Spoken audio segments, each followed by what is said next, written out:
Pues estoy aquí presentando este trabajo, que es un trabajo que se ha hecho de forma colaborativa en el Instituto de Ingeniería del Agua y Medio Ambiente de la Universidad Politécnica de Valencia. Algunos de los miembros del proyecto y del equipo están por aquí presentes, que Carles Sánchez es uno de ellos, Marta García estuvo allí en Murcia con ustedes también. Yo iba a ir, pero finalmente no pude, así que, bueno, aquí estamos, ¿no?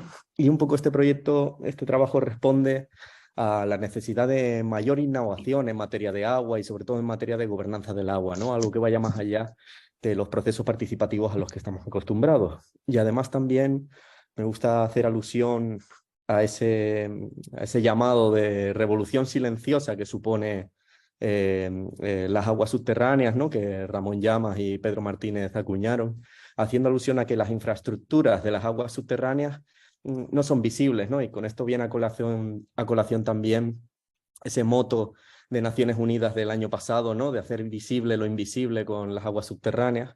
Pues en ese sentido, desde este proyecto queremos arrojar un poco de luz sobre las aguas subterráneas y para ello el proyecto lo que hace es desarrollar una plataforma TIC que trata de combinar la ciencia ciudadana con herramientas de teledetección. Además, combina modelos con talleres participativos, entroncando enfoques cuantitativos y cualitativos, ¿no?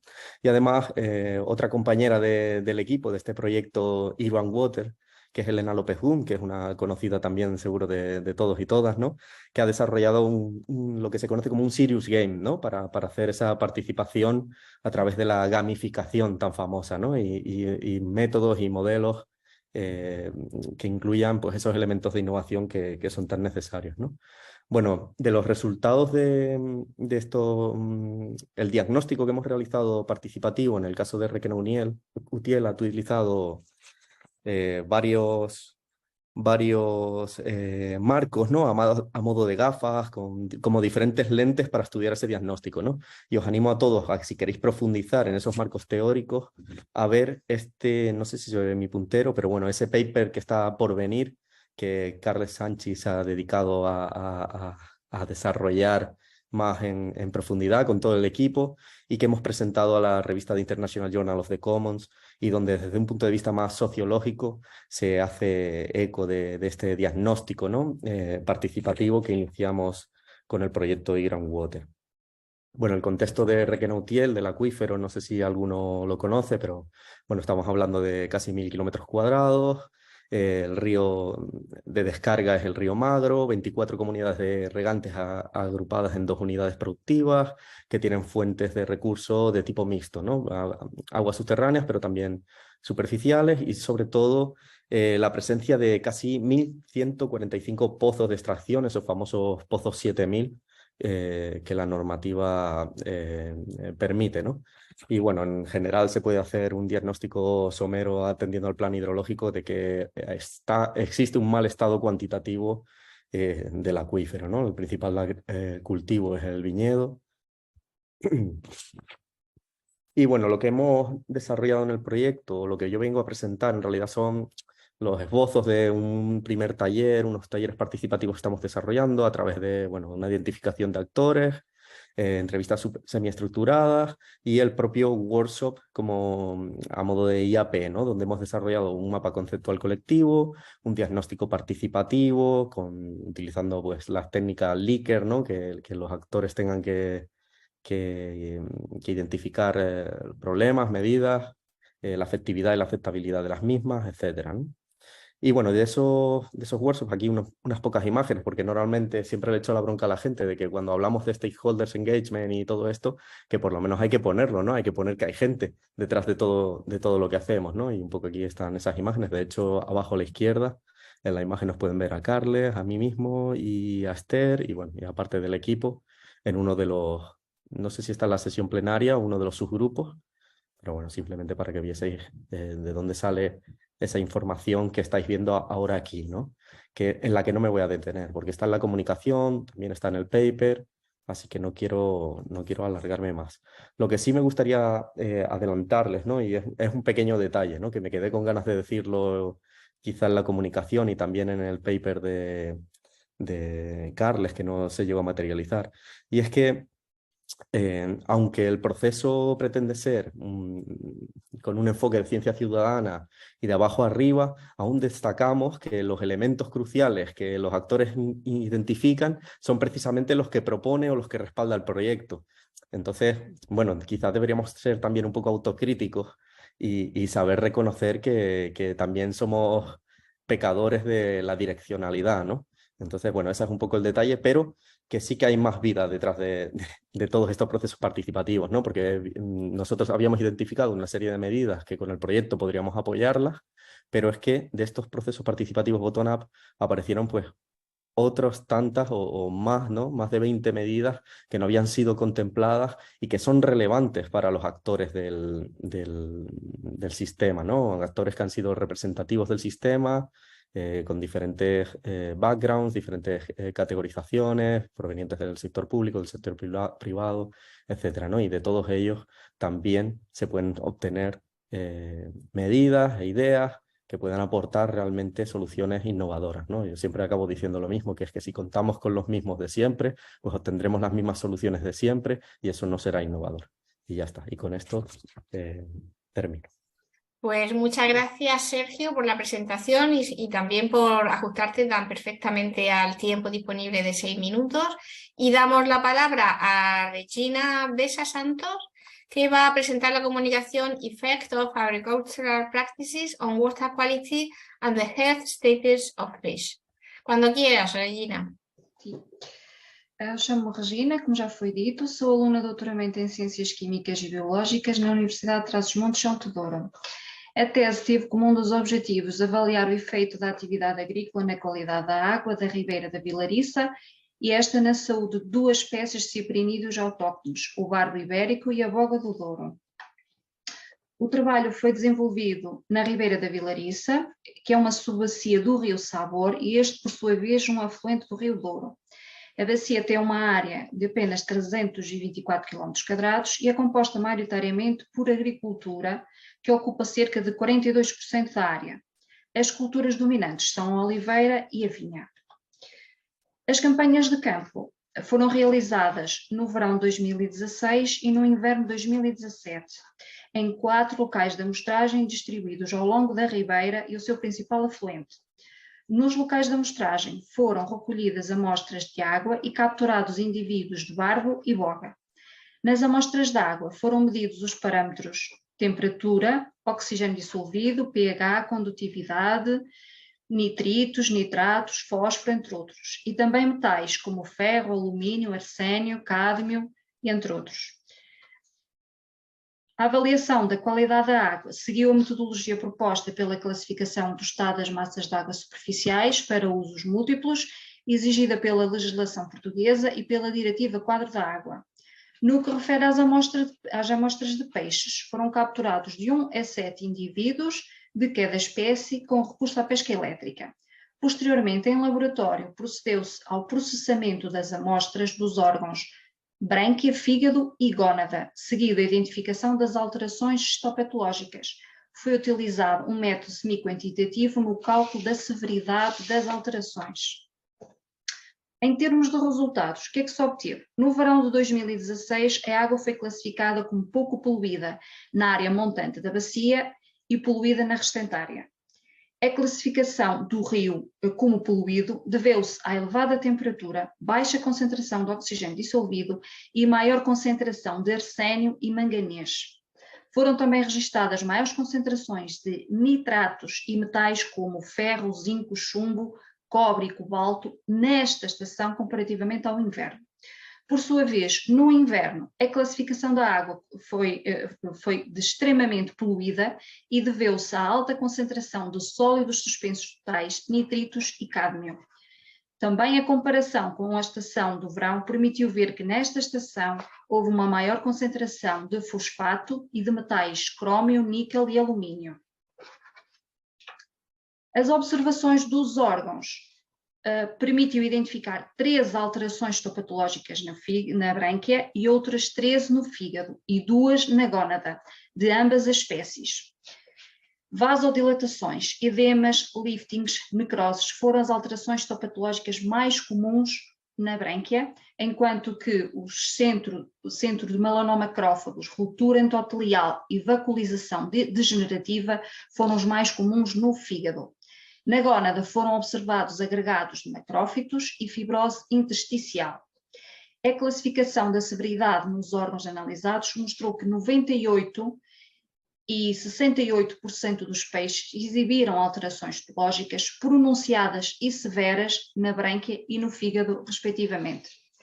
Estas alterações histopatológicas nestes dois órgãos, foram comuns a ambas as espécies, a todos os locais da amostragem e em ambas as estações do ano. Na gónada, as alterações foram leves e só apareceram em 28% dos indivíduos. Em termos de conclusão, no verão, a má qualidade da água deveu-se à menor precipitação e ao reduzido caudal, devido em parte à utilização da água do rio para irrigação. A origem dos metais na água do rio pode ser, em parte, justificada pela presença na composição química dos fertilizantes, chegando aos corpos de água por meio da lixiviação do solo durante a irrigação. A presença de zinco, cobre, ferro, manganês, chumbo, arsênio foram estatisticamente responsáveis pela maior prevalência de aneurismas na brânquia e hiperplasia do epitélio biliar no fígado do barbo e de exudado na brânquia da boga, assim como a maior prevalência do destacamento epitelial do ducto biliar no fígado de ambas as espécies. No inverno, a má qualidade da água pode ser justificada pelas práticas agrícolas, como a aplicação de herbicidas e mobilização do solo para a remoção de vegetação infestante.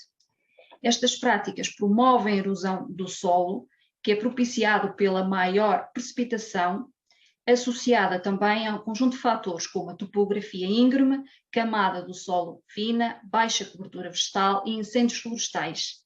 Características estas caracterizam as encostas da bacia. A presença do crómio, níquel, alumínio e cádmio em maiores concentrações nesta estação foram estatisticamente responsáveis pela maior prevalência de hipertrofia do epitélio da brânquia do barbo, congestão dos vasos sanguíneos e vacuolização degenerativa no fígado de ambas as espécies. Muito obrigada. Muchas gracias, Regina. Te has actuado además súper bien al tiempo, has dejado incluso algunos segundos de margen. Y damos entonces la palabra a la tercera comunicación que va a presentar Ricardo Alió y que se titula La nueva PAC continúa ignorando la Directiva Marco del Agua y al Tribunal de Cuentas Europeo. Cuando quieras, Ricardo.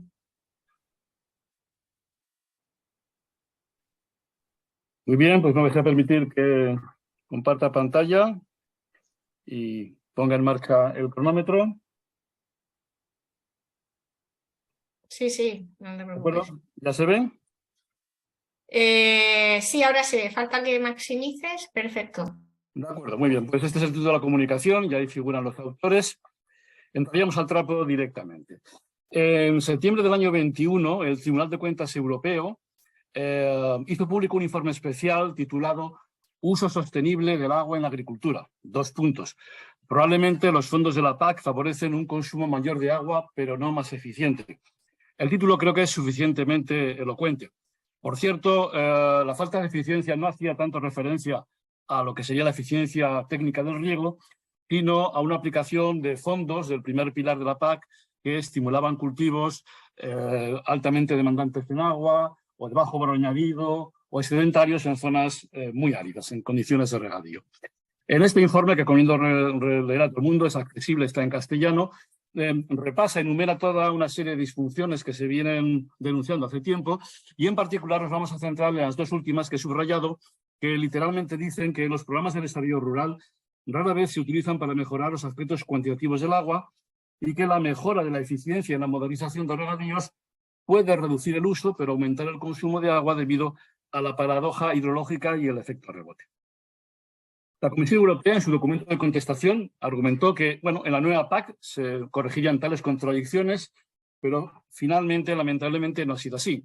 El nuevo reglamento de la PAC perpetúa importantes distorsiones que denunciaba el Tribunal de Cuentas Europeo e incluso algunos tímidos cambios de enfoque en la nueva PAC, más acordes con la Directiva Marco, en este momento son ignorados por el Plan Estratégico de la PAC español. Por ejemplo, este PEPAC recupera obsoletas interpretaciones del periodo anterior sobre qué significa ahorrar agua, que fueron desechadas en el nuevo reglamento, viola la literalidad de la letra de los decretos, incumple condiciones del reglamento y desoye recomendaciones de la Comunidad Europea. Lo peor de todo es que la Comunidad Europea ha aprobado este plan estratégico dando por buenos estos incumplimientos.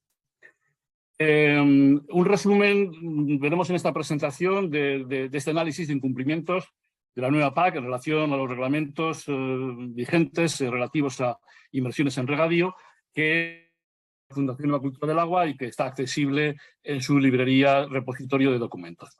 Vamos a centrarnos o presentar brevemente 3 puntos singulares. El primero de ellos.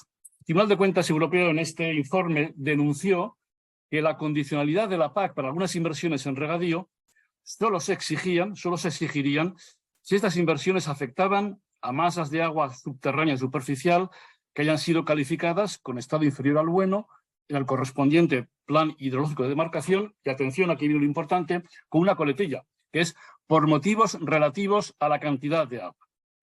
Como resulta que la Directiva Marco de Agua no contiene, ni los planes hidrológicos, por supuesto, lo reflejan, el concepto de mal estado cuantitativo para las masas de agua superficiales, el condicionante queda inoperante en la práctica. Esto es como el condicionante del unicornio azul. Queda terminantemente prohibido cazar en todos los montes en los que habiten unicornios azules. Es decir, la prohibición puede ser muy tajante, pero queda inoperante. La Comisión Europea, contestando a este informe, dio parcialmente la razón al Tribunal de Cuentas y anticipó que en la nueva PAC no habría ayudas, por ejemplo, a la expansión del regadío que afectara a masas de agua cuyo estado se haya decidido como inferior al bueno en el plan hidrológico pertinente. Y obviaba el aspecto de por aspectos cuantitativos que, como hemos dicho, no está reflejado en ningún lugar. Sin embargo, finalmente, después de los diálogos de la Comisión Europea, del Consejo Europeo y del Parlamento, la versión definitiva de los nuevos reglamentos recuperó la postilla por motivos relativos a la cantidad de agua, perpetuando la inoperancia de la condicionalidad. Además, si hay algún jurista en la sala, pues se advierte que si tiene interés se lea el PEPAC español, porque hay una reinterpretación de la condicionalidad a las ayudas de la inversión en regadío que no se corresponde con la literalidad de la transposición del reglamento. Es decir, básicamente el reglamento publicado en el BOE dice una cosa y el PEPAC dice justamente la contraria. Deben aclarar porque hay una contradicción notable en esos aspectos. A ver, esto está repetido, ¿de acuerdo? Continuamos. Está repetido, no se ha borrado. Por otra parte, el PEPAC español, al transponer, perdón un momentito, me parece que, ahí va, es que he borrado, ahí va, que chandrío he hecho aquí, he debido de borrar la que no debía. Bueno, sí, está aquí. Vamos a ver. No está borrada afortunadamente, siempre está cambiada de orden. Ya disculparéis, a ver si es así. Sí. El condicional de la PAC también hizo alguna mejora, en este caso, para entender implícitamente que habría que realizar reducciones en el uso de agua que fueran efectivas para la mejora del estado de las masas de agua. Entonces, la interpretación que en el nuevo reglamento hace de reducción efectiva es y solo es posible cuando se entienda que esa reducción reduce el consumo de agua y no solo el uso. Porque el anexo 1 del reglamento recoge 2 indicadores. Un indicador de impacto, que es el WEI, y entonces el WEI es consumo respecto a recursos y, por tanto, está indicando que las actuaciones tienen que reducir el Water Extraction Index.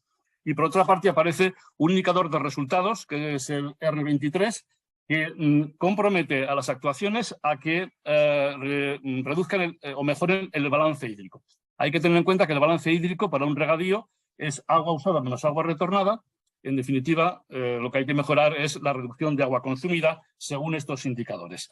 Sin embargo, el PEPAC español ignora totalmente este criterio y rescata de la PAC anterior la falsa condicionalidad de una simple reducción porcentual testimonial de uso de agua, redacción que desechó el nuevo reglamento, que se rescata, digo, del anterior y que interpreta que simples reducciones de uso del 3 al 10% pueden reducir el consumo de agua, cuando eso no es así, requeriríamos reducciones mucho más importantes del orden del 20 o 25%. La cuestión es a resaltar es que en el informe que la Comisión Europea hizo a este borrador del BPAC, señaló esta deficiencia. Digamos, afeó que el indicador R23 de reducción de consumo de agua no figurase en ningún programa de intervención, ni siquiera en el que se indica ahí que específicamente es el de ayudas a inversiones en infraestructuras de regadíos con objetivos ambientales, que lleva en su frontispicio la declaración de objetivo ambiental y no tiene, digamos, la consideración de recoger este indicador específicamente creado. Por tanto, el BPAC español no tiene ningún compromiso de reducción de consumo de agua, a pesar de que la Comisión Europea se lo indicó. Y terminando, porque ya me he cedido, habría un tercer elemento, que es que hay una postilla también en el BPAC español por la cual dice que si la planificación hidrológica nacional ha considerado una actuación dentro de sus programas de medidas, se considerará elegible. Eso viola, digamos, el derecho internacional, porque el condicionado de la PAC es de ámbito europeo y superior a una ley de ámbito nacional como es el plan hidrológico. Esto se perpetúa en otros contenidos y que quiero recoger para terminar en esta imagen.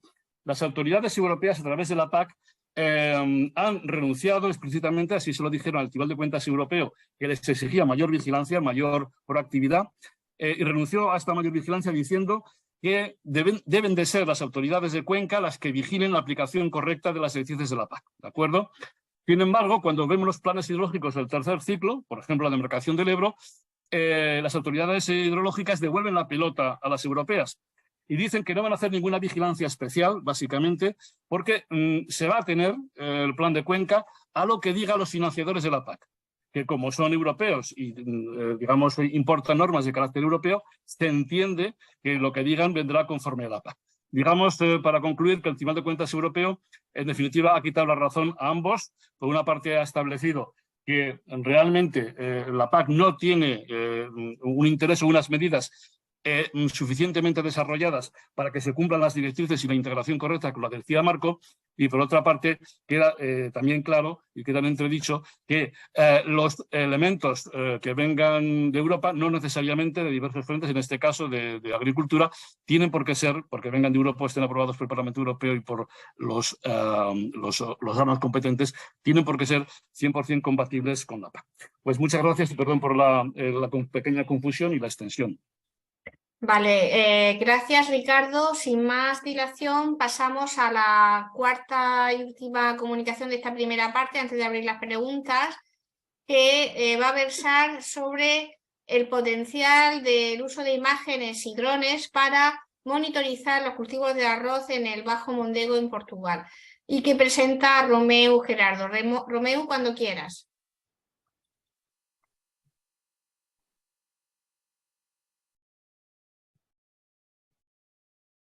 Peço desculpa, estava sem som, eu vou novamente compartilhar.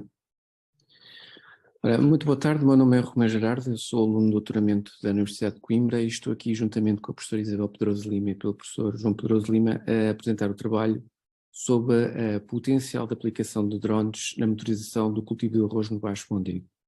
Este trabalho insere-se no projeto Media Waterways, que se está a aplicar em vários países mediterrâneos, incluindo Espanha e obviamente Portugal. E o que se pretende é informar que, na verdade, Portugal, juntamente com França e Espanha, são países que se faz o cultivo do arroz. Aliás, devido à questão dos cenários de alterações climáticas, a questão ao nível da escassez de água torna-se um problema cada vez mais sério e que deve ser tido em conta. Para isso, a detecção remota tem servido ultimamente como uma ferramenta extremamente útil ao nível da cultura, e não estamos a falar apenas numa das fases, praticamente estamos a falar em todas as fases do cultivo e incluindo, falando não só de satélites, mas também a nível da aplicação de drones.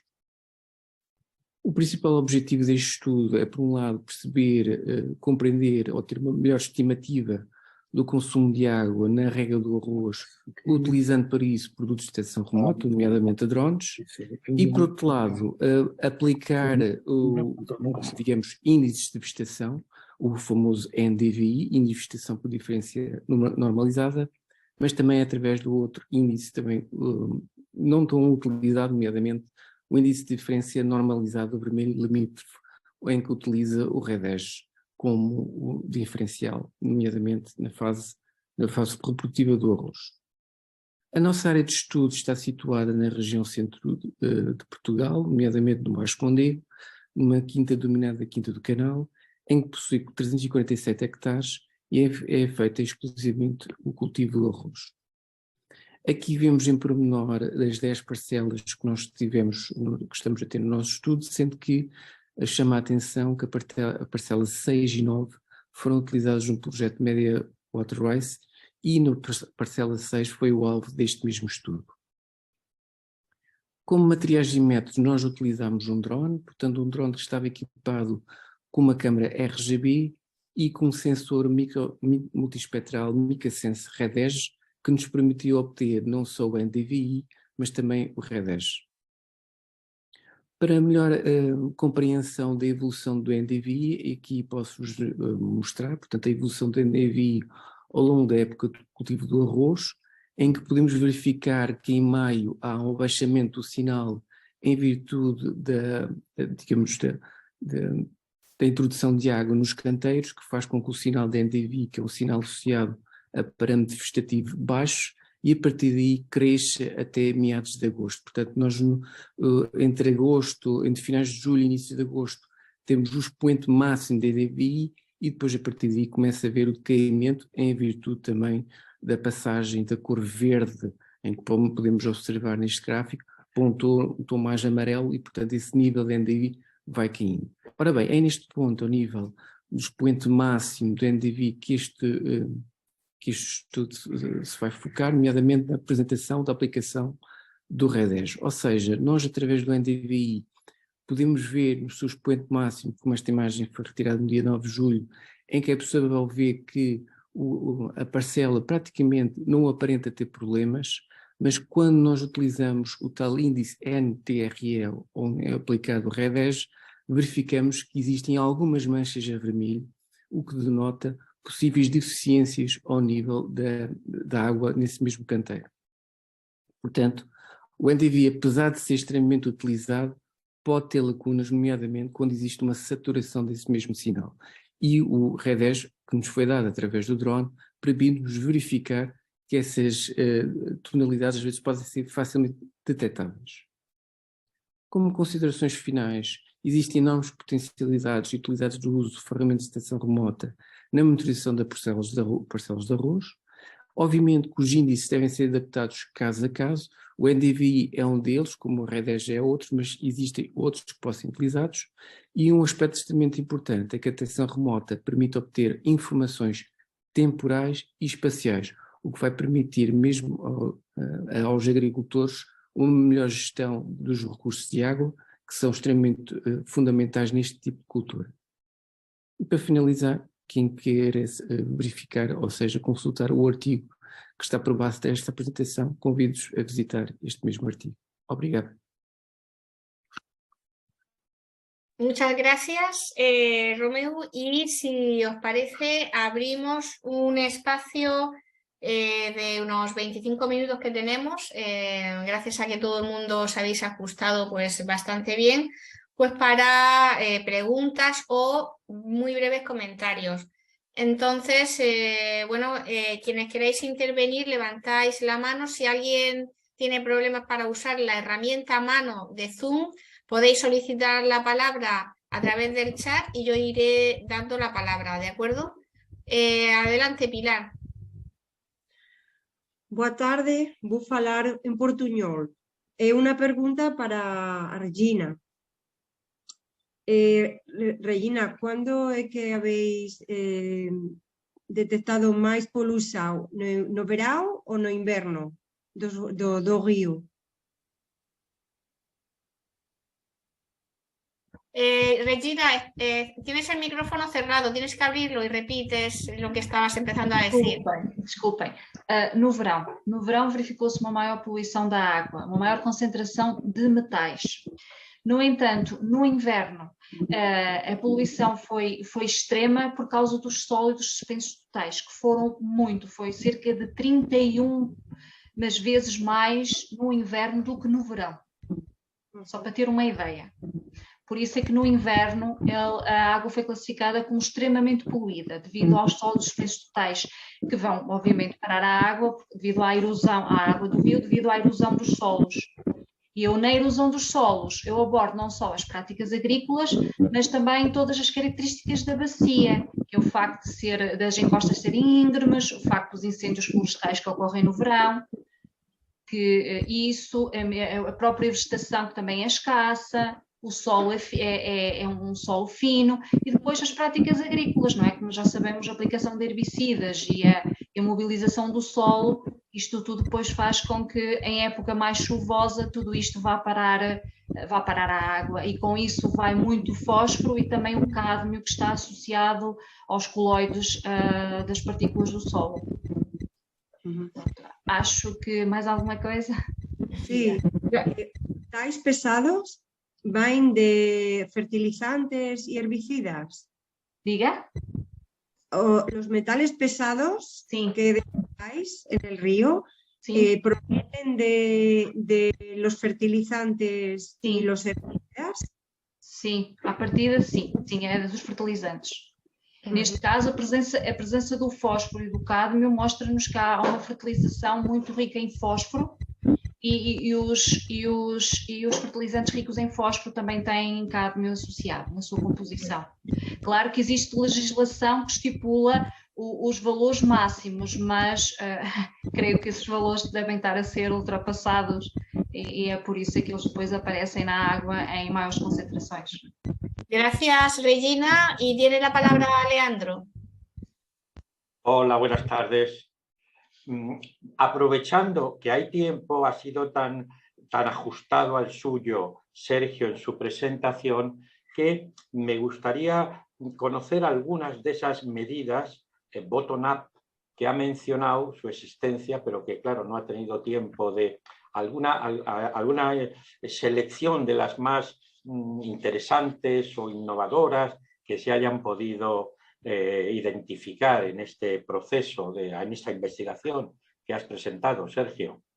Bueno, pues voy a mencionar la principal, ¿no? La principal que se identificó por todos los stakeholders, además de forma unánime, independientemente de su background, de su categoría por la que fueron seleccionados y demás, ¿no? Que fue la educación y la formación ambiental, y especialmente en materia de agua, ¿no?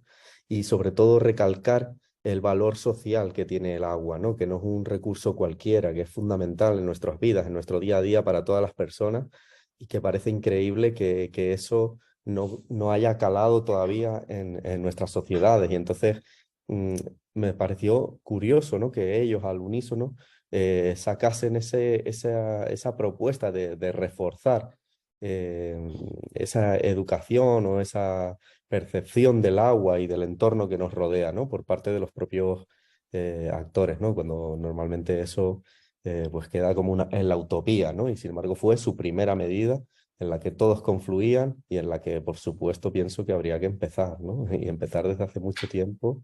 Y bueno, no sé si con esto te vale para hacer ese contexto, ¿no? De qué es lo que ocurrió en esos talleres, ¿no? Pero, por supuesto, también salieron otro tipo de medidas, ¿no? Como la revisión de las concesiones hídricas, la adaptación a los diferentes entornos y ámbitos de la propia comarca, ¿no? Que no es lo mismo cultivar vid en un contexto que en otro dentro del propio sistema del acuífero, ¿no? Entonces esas percepciones que generalmente no son recogidas por las autoridades competentes en la materia, véase la Confederación Hidrográfica, pues lo reclamaban, ¿no? Reivindicaban la excepcionalidad para poder ordenar mejor y gestionar mejor el recurso. Sergio, se planteaba o se planteó tanto por parte de autoridades como de agentes sociales alguna medida a tomar respecto a los pozos de 7.000 metros cúbicos, que en torno a 1.000 de ellos pues, ascienden a casi 7 hectómetros cúbicos los que se puede estimar la extracción. Mira, los factores, ¿no?, que emergieron relacionados con la sobreexplotación de los acuíferos, que además son factores que están interconectados, fueron esos pozos ilegales, pero también el miedo a informar y también la burocracia, ¿no?, como elemento distorsionador de toda esta transmisión, ¿no?, o transferencia de información y comunicación en la que nosotros desde el proyecto eGroundwater pretendemos aportar, ¿no?, con unas nuevas tecnologías que faciliten esas conexiones, pero es verdad que esa idea del miedo a informar persiste, pese a la buena predisposición que existe por conocer, ¿no?, porque el propio agricultor era el primero que estaba interesado en saber qué es lo que está ocurriendo y en intentar arrojar un poco de luz sobre el estado real del acuífero, porque no se lo terminan de creer, ¿no? No hay una transparencia suficiente como para que la información que la Confederación reconoce que es el mal estado cuantitativo del acuífero llegue y cale en los hábitos de los usuarios del agua, ¿no? Muchas gracias, muchas gracias. Gracias, Sergio. Yo también quería intervenir en relación con lo que ha planteado Ricardo. La verdad es que decepciona bastante el poco compromiso que hay desde, en este caso, desde el Ministerio de Agricultura, ¿no?, y de quienes han estado detrás de la elaboración del plan estratégico de la PAC, de la nueva PAC, que como sabéis ahora tiene bastante de subsidiariedad, es decir, que los planes son nacionales, aunque los tiene que aprobar la Comisión Europea. Ya ha sido aprobado por la Comisión Europea el plan español de la PAC, a pesar de esas importantes deficiencias que ha señalado Ricardo. Y mi pregunta es, dada esa decepción general, ¿no?, de esa falta de compromiso y ese empeño, ¿no?, en no poner el más mínimo problema con de la vieja política de alfombra, poner una alfombra para todo lo que tenga que ver con regadío, ¿no?, y que no suponga nunca el menor problema para los proyectos de regadío actuales y nuevos. Si, Ricardo, ¿crees que ha habido en ese sentido algunas otras voces críticas desde el punto de vista del tratamiento del regadío, pues en otros ámbitos o incluso del propio Ministerio de Medio Ambiente, o no? Y también aprovecho para anunciar que, para comentar que nos lo ha dicho Ricardo, que él ha hecho un informe muy detallado, mucho más extenso sobre esto mismo que ha planteado, y que si alguien está interesado se lo podemos enviar. Y bueno, entonces, ya que me diriges la pregunta, pues aprovecho para contestar. ¿Escucháis, no? ¿Sí? Sí, sí. Sí. Y comparto pantalla, si me permitís un momento, precisamente para ilustrar esto que comentábamos, ¿no?, de la subordinación, poniéndolo una literalidad de un párrafo que por cuestiones de tiempo antes no he puesto, ¿no? Y es que la Comisión Europea dice taxativamente al Tribunal de Cuentas que no acepta inclusión de salvaguardas adicionales en la PAC, ¿no? Que el Tribunal se lo pide, que las salvaguardas que contiene la PAC son insuficientes, y la Comisión Europea dice que bueno, que no va a poner más, porque eso se van a encargar los vigilantes naturales, lógicamente, que son las autoridades de Cuenca, ¿no?, de esa vigilancia. Pero literalmente, si queréis una referencia de lo que contiene la página, por ejemplo, 204, el Plan Hidrológico del Ebro, pues dice que las modernizaciones son medidas intrínsecamente medioambientales y que si hay que poner condiciones, las condiciones sobre las que se realice la modernización de regadíos en el Ebro será establecida por los documentos estratégicos que guiarán la financiación y el plan estratégico de la PAC. Es decir, la autoridad de Cuenca se subordina absolutamente, se entrega a lo que diga el órgano financiador de esas modernizaciones. Entonces, no hay vigilancia por ningún aspecto. Esta decepción no solamente se ha dado en el capítulo correspondiente a tema de agua, sino en otros aspectos, ¿eh? De hecho, si os dais cuenta, en la parte de producción agraria, pues hay un montón de medidas que se estaban intentando introducir o que se habían introducido y que se están desactivando, ¿no? Por ejemplo, la de reducción de fertilizantes, la aparición de porcentajes superiores de rotación de cultivos y de barbechos, eso está en entredicho, se está aplazando, la desactivación de la reducción drástica de pesticidas en el horizonte de 10 años. Prácticamente ante una PAC neonata o recién nacida, de involuciones. Y esto pues entra en sintonía con lo que estamos viendo en el tema del agua o con lo que estamos viendo también en el tema de la energía, ¿no? Donde se apoya al gas, a la nuclear, se reactiva el carbón, ¿no? Con lo cual, pues es un poco decepcionante. Yo creo que no es decepcionante, da un poco de miedo, ¿no? Pensar que situaciones tienen que estar sucediendo subterráneamente para que haya una contradicción tan fragante, tan inmediata, tan notoria y tan importante, porque esa vía, ese retroceso, es la vía de agua, la brecha por la cual a partir de ese momento cualquier otro retroceso, cualquier otro cuestionamiento, pues podrá ser planteado, ¿no? Gracias, Ricardo. Y mientras, no sé si alguien más quiere hacer alguna pregunta, yo tengo una muy breve para Sergio.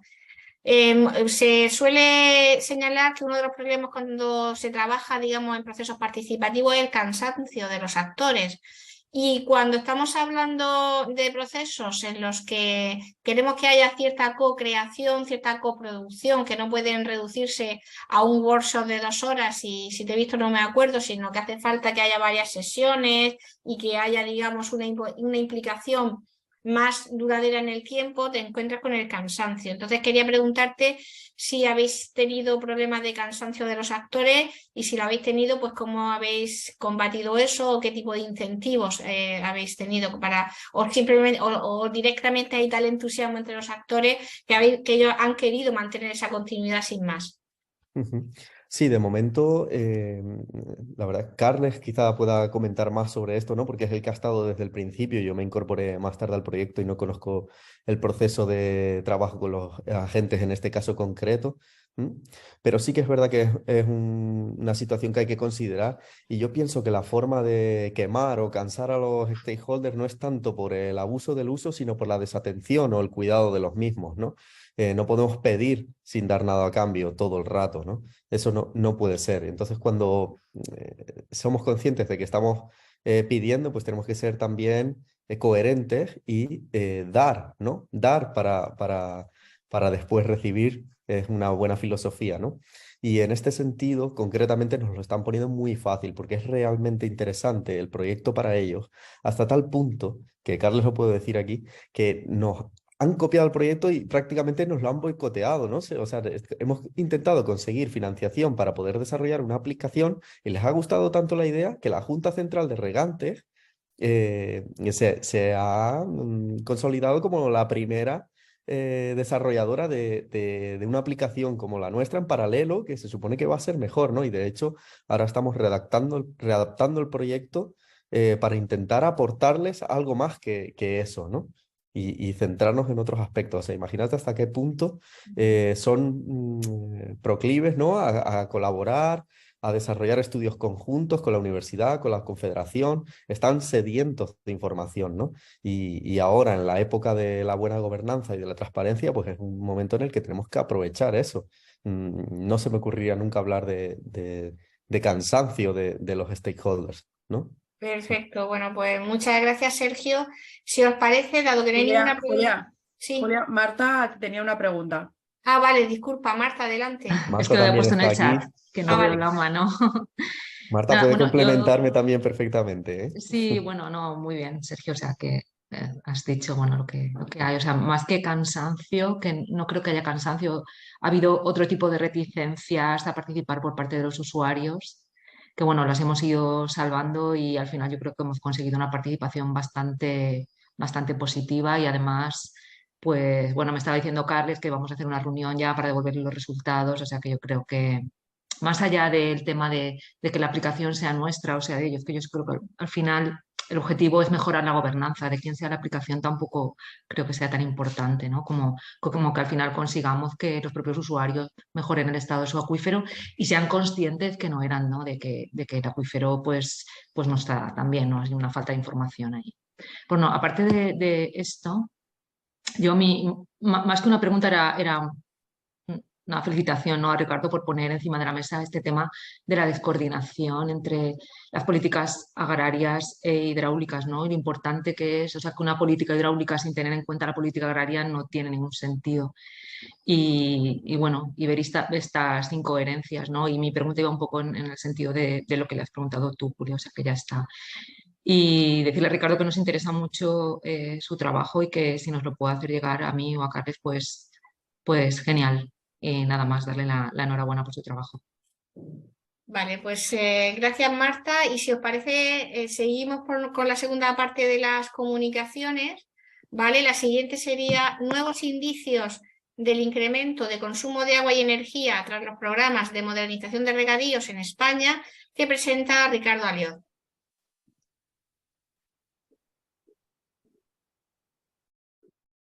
Hola, buenas tardes de nuevo, pues otra vez aquí estamos.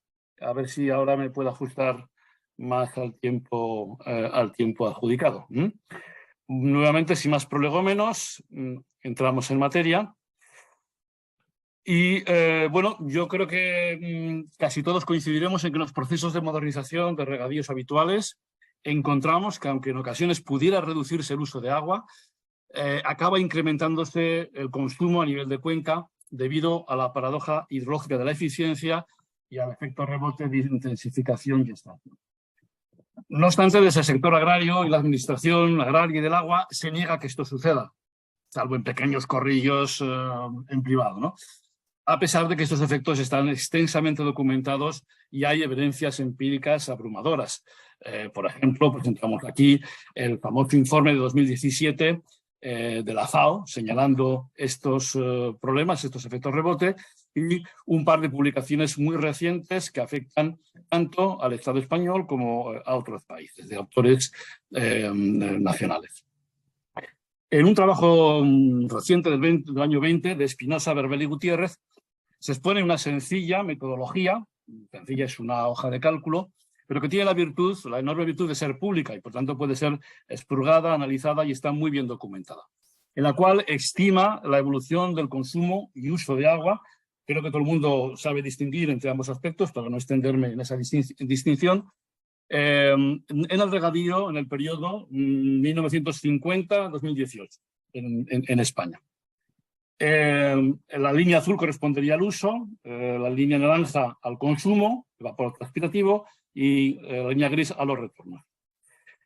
Según este trabajo, las conclusiones dirían que el consumo se habría mantenido estable desde el año 2000, a pesar de la intensificación y ampliación de regadío que se reconoce habido asociada a los procesos de modernización. Por otra parte, en ese trabajo también se recoge una estimación de la evolución del gasto energético en el regadío, incluyendo desde el año 2000 los aspectos de desalación. Como veis, hay una única línea hasta el año 2000, y en el año 2000 la línea azul, que sería el gasto en el regadío estricto, se separa del consumo de energía, incluyendo la desalinización. La diferencia sería la desalinización. Se observa aquí realmente comportamientos también anómalos, en el sentido de que hay un descenso brusco injustificable. Hay valores que no parecen muy verosímiles, en cuanto que el gasto energético se mantenga constante, incluso descienda en los procesos de modernización, cuando todos sabemos que han sido realizados en gran parte a base de grandes estaciones de bombeo para redes colectivas, con un incremento de consumo energético muy notable. Y además el valor de este gasto energético pues está en unos 1.500 gigavatios hora, muy por debajo, por ejemplo, de las estimaciones de Joan Corominas, que alcanzaban unos 5.000 gigavatios. La explicación, analizando este modelo, como dice, es público y es fácilmente accesible, se va a encontrar en dos aspectos. En primer lugar, usan datos en el modelo, parámetros de la encuesta del INE en el periodo 2000-2017, cuya fiabilidad por varios motivos es dudosa, se ha puesto en cuestión. En primer lugar, hay que tener en cuenta que es una encuesta que no hay ningún organismo que fiscalice o contraste ni de forma sistemática o aleatoria esas declaraciones, y los resultados agregados son muy inferiores a los valores de uso de agua que el Ministerio de Medio Ambiente, a través de las confederaciones, dispone. Por otra parte, si se ve la evolución de acuerdo al consumo declarado, al uso declarado y por hectárea, con los datos de superficies de regadío del mapa, para los diferentes sistemas de riego, se observa un comportamiento peculiar de estos usos, puesto que todos los tipos de riego, superficial, aspersión y goteo, parece que van convergiendo, y resulta que tenemos en los años últimos el mismo gasto promedio en riego por superficie que en riego superficial, unos 4.000 hectómetros cúbicos por hectárea, un poquito más que el uso en el sistema de riego por goteo. Por otro lado, en cuanto a la energía, ahí sí que es más claro el origen del problema, es que se confunden las presiones requeridas en goteo y en aspersión para pequeñas parcelas individuales de pequeños agricultores, con las presiones inyectadas muy superiores en las grandes estaciones de bombeo que alimentan a las redes colectivas de distribución, que son las que se han adoptado mayormente en los nuevos regadíos y en los procesos de modernización desde los años 80. Por tanto, una revisión de este modelo con los mismos parámetros prácticamente, pero modificando los datos significativos, como serían unos usos de agua en metros cúbicos por hectárea, como los que se contemplan aquí, 7.000 para el riego por superficie, 6.000 en riego por aspersión, 3.500 en riego por superficie, en contraposición a estos valores que consideramos muy reducidos, y que tampoco en nuestra opción creemos que sean exagerados, sino que son, creo, prudentes y moderados, al menos en nuestra experiencia, y también ajustando las presiones de bombeo a los valores que realmente se emplean en los procesos de modernización. Los resultados que obtenemos son distintos. En este caso, vemos que a partir del año 2000 el uso parece reducirse inicialmente, pero luego vuelve a repuntar, y el consumo de agua comienza a aumentar netamente, incrementándose por lo menos un 17%, en función de estos valores conservadores de uso de agua que creo que hemos usado. En cuanto al consumo energético, al gasto energético, también aparece una corrección o una gráfica que sugiere una mayor fiabilidad. Este descenso injustificado previos a los años 2000 del consumo energético desaparece. Vemos como el consumo energético, como no puede ser de otra forma, desde que empezaron los procesos de modernización intensivos, no ha hecho sino crecer, y creemos que estamos del lado de la seguridad porque es un crecimiento muy moderado, y los consumos energéticos son más próximos a lo que se entiende en el sector, que es el gasto energético, que es de unos 3.500 gigavatios hora y no simplemente de 1.500 gigavatios hora. Las conclusiones no las voy a leer porque es repetir lo que acabo de decir, simplemente apostillar que posiblemente ninguno de los resultados del artículo original y de esta nueva versión o corrección o elaboración paralela, ninguno de esos resultados puede ser tomado como concluyente, dada la simplicidad del modelo inicial y las estimaciones que hace de tipo uniforme en todo el territorio nacional y en el tiempo, ¿no?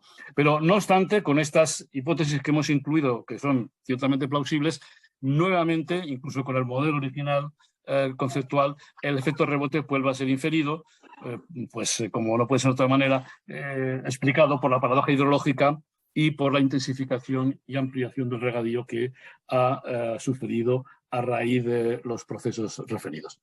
Pues esto es todo. Muchas gracias.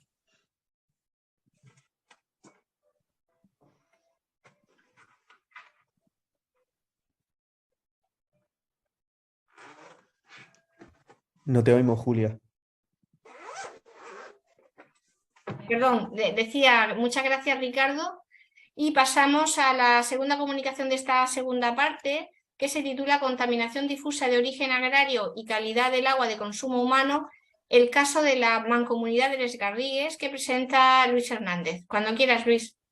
Buenas tardes. Permítanme que voy a intentar compartir pantalla.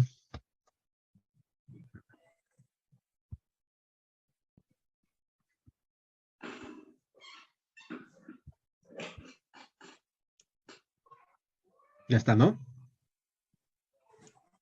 Sí, adelante. Bien, voy a presentar un trabajo que hemos hecho desde Ecologistas en Acción el año pasado y que prevemos publicar a lo largo de este mes. Este es un caso llamativo porque no es muy habitual que salgan los medios de comunicación casos en los que ha habido cortes de agua debidos a una contaminación por plaguicidas. Este es un caso en la comarca de las Garrigues, en Lleida, que afectó a 25 localidades. Las causas de la contaminación fueron dos herbicidas, la terbutizalina y el metalocloro. Y lo más curioso de estos dos plaguicidas es sobre todo el metalocloro, que es un plaguicida prohibido hace años. Entonces estamos hablando de que se produjo un corte de agua y una falta de bienestar de la ciudadanía y un mal derecho a un agua de calidad debido a la presencia de un plaguicida no autorizado, un plaguicida prohibido. Nuevamente es curioso porque aquí nuestra investigación nos lleva a una especie de pequeño lema que se puede dar, como todos lo saben, todos lo permiten y nadie lo arregla. Empezando por la Confederación Hidrográfica del Río Ebro, porque no deja de ser curioso que este organismo de cuenca regulador de la calidad de las aguas, todos los años en el informe que hacen de plaguicidas. Luis, disculpa un segundo, me dicen que no se están viendo las diapositivas, ¿puede ser? ¿Estás en la misma o todo el tiempo? Ahora se ven. Vale, gracias. Bueno, la primera solamente es una presentación del problema con la presencia de los plaguicidas. Bueno, a lo que iba retomando el discurso, la Confederación Hidrográfica del Ebro habitualmente hace un informe anual sobre la presencia de plaguicidas. En este informe, en sus conclusiones finales, hace unas recomendaciones y las recomendaciones es a los regantes en cuanto a reduzcan el uso de determinado tipo de plaguicidas que están perjudicando la calidad de las aguas. Estas recomendaciones, en la mayor parte de los casos, el 80% de estas, se hacen mención a plaguicidas prohibidos. Y las recomendaciones de la Confederación Hidrográfica es que, por favor, los regantes utilicen menos plaguicidas prohibidos. No deja de ser especialmente llamativo. Uno de estos plaguicidas prohibidos es uno de los que se detectó en el agua de consumo humano de las Garrigues. El episodio dura 3 meses en que la ciudadanía no goza de un agua de calidad y no goza de bienestar, con varios cortes de agua. De hecho, empezó el corte de agua el 5 de mayo y termina el episodio el 8 de agosto. Y básicamente acaba cuando primero se modifica, se arregla un poquito el desperfecto que había en la potabilizadora, pero principalmente cuando desciende la contaminación. Esta contaminación, conocida por todos los participantes, se hace eco en la prensa cuando el presidente de la Mancomunidad de las Garrigues dice que no hay ningún problema, que esta contaminación siempre ha existido y va a existir y que la culpa es de la potabilizadora. La Agencia Catalana del Agua, ignorando el problema, finalmente nos pasa una información, un documento en el que dice que para ellos esto es una causa de contaminación difusa por uso de herbicidas. Pues vamos a estar diciendo que uno de los herbicidas es un herbicida prohibido. Finalmente el episodio acaba no solamente porque se rellenan los filtros de carbono activo, sino porque baja la contaminación. Y la solución es al final una solución de fin de tubería, donde parece que nadie es culpable de este tipo de contaminación y todo sale libre de esta contaminación difusa que ya es conocida por las administraciones, por la Administración Central, en este caso por la Confederación Hidrográfica del Río Ebro. Pero lejos de ser un caso aislado, los datos publicados por el Ministerio de Sanidad muestran lo siguiente. En el año 2021 se realizaron parece un elevado número de analíticas de plaguicidas en agua de consumo humano, pero de las cuales se analizaron 325 plaguicidas. Pero el 80% de todas las analíticas solamente corresponde a plaguicidas no autorizados, muchos de ellos desde hace décadas, como el DDT o el lindano. Básicamente no se analiza aquello que está en uso. No se analiza prácticamente glifosato, no se analiza el 1,3-dicloropropeno, que son los plaguicidas más utilizados en España de forma habitual. Así, por ejemplo, el glifosato, que es el segundo plaguicida más comercial, que fue el segundo plaguicida más comercializado en España, con más de 13 millones de kilos, solamente fue analizado en 1904 ocasiones en toda España, en todos los municipios de España. El 1,3-diclopropeno, un plaguicida prohibido, que es el tercero más vendido en España, gracias a autorizaciones excepcionales permitidas por la Unión Europea y por el gobierno español, fue analizado únicamente en 89 ocasiones. Por el contrario, el DDT y el lindano, que son por todos conocidos plaguicidas prohibidos hace muchos años, fueron analizados en 17.000 y 6.000 ocasiones. Hay una diferencia brutal del esfuerzo analítico donde se centra.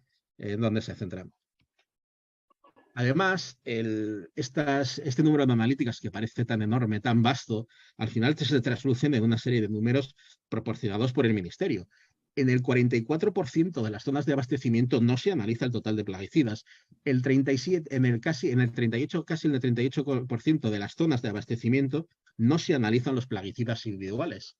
Esto es francamente llamativo. Pues estamos hablando de que aproximadamente en un 60% de los municipios y de las zonas de abastecimiento de España no se analizan plaguicidas. Y cuando se analizan, se están analizando plaguicidas en la mayor parte de los casos prohibidos y no aquella que constituye la realidad. La realidad. El Real Decreto que ya no está vigente desde hace unos días, ponía 3 límites para los plaguicidas, de 0,1 para los plaguicidas individuales, de 0,03 únicamente para 4 plaguicidas prohibidos hace tiempo y de 0,5 para la suma de todos los plaguicidas. El nuevo Real Decreto cambia este paradigma porque establece por primera vez, y creo que es por primera vez en Europa, una distinción entre plaguicidas autorizados y plaguicidas no autorizados, lo cual va a conllevar posiblemente de seguir esta tendencia a analizar aquello que no se usa, que por ejemplo el DDT fue detectado con niveles superiores a lo que es la norma 6 veces en 2020, en el 2021 esto va a subir a 35 con los mismos datos. El lindano pasa de 5 superaciones a 15 superaciones. Normalmente esto no afecta por igual a todas las comunidades autónomas y a todos los municipios. Parece que el problema está localizado en una serie de comunidades autónomas muy concretas. El caso más llamativo es Andalucía, en el cual hemos detectado con los datos del Ministerio 151 incumplimientos, de los cuales, curiosamente, 121 corresponden a la provincia de Jaén. Los plaguicidas que se detectaron fueron 28, fueron plaguicidas que simplemente asustan sus nombres porque son viejos conocidos.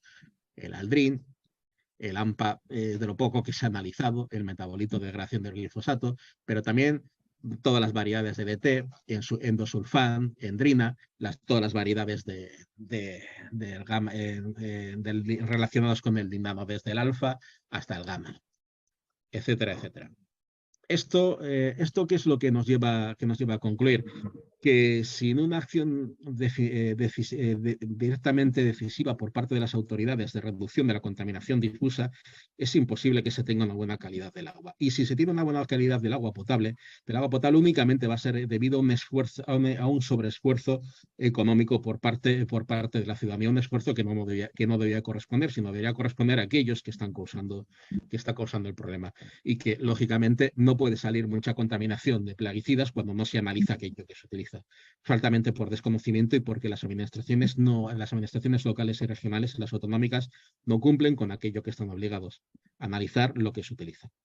Y gracias. Nada más. Gracias. Gracias, Luis. Pasamos de inmediato a la siguiente comunicación para ir salvando un poco de tiempo, que va a presentar Alfonso Sánchez y que se centra en el segundo informe de mediciones de nitratos en la comarca del noroeste. Cuando quieras, Alfonso. Sí, muchas gracias, Julia. A ver si... Vale, supongo que se ve bien.